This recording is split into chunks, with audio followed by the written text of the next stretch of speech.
For today's video guys, kinabit na guys yung TMX Alpha 125. Wala naman tayo rito sa kasi guys, dahil yung may-ari nagtitipid, siya lang din nagbibigay.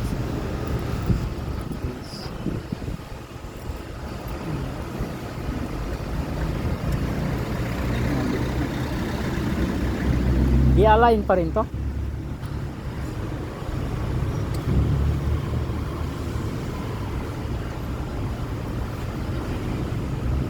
Tapos ang konti.